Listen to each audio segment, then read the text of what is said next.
So first of all, of course, a profound thank you to the Equality Scholarship Collaborative and to everyone here who helped make this possible. So one of the most important lines in my scholarship application essay was, I realized I was transgender when I stopped being happy. And it was true. Many trans people have similar experiences because it can be hard to be happy when you feel out of line with your body, your mind, and your life. This feeling can be many people's reason for coming out of the closet. In many ways, a lack of happiness can sometimes define the queer experience.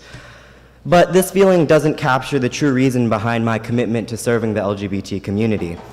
The truth is that I am incredibly lucky, not just because I get the chance to speak to all of you, but because I get the chance to be here at all. I am fortunate enough to have an incredible, accepting family and to attend a progressive, supportive school. Thanks to this scholarship, I get to continue my education for the next 4 years. But most of all, I am lucky to be a part of this community.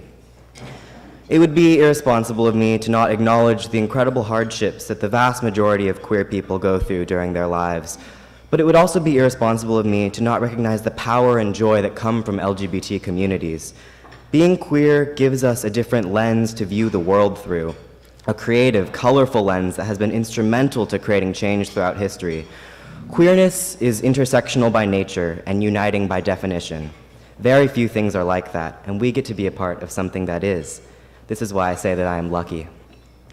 And yet, for every person as lucky as me, there are hundreds of people who do not have the same privileges and rights. LGBT people whose experiences are defined by fear and anger and sadness, who don't get to see through this creative, colorful lens because of the nature of the world they live in. This is why I care about working for the LGBT community. Through involvement with community-based organizations and by making personal connections, I want to help create a world where every person will be able to experience not just the difficulties, but the joy of living as a queer person. I want to live in a society where someday people like me won't say, I realized I was transgender when I stopped being happy, but rather, I started being happy when I realized that I was transgender.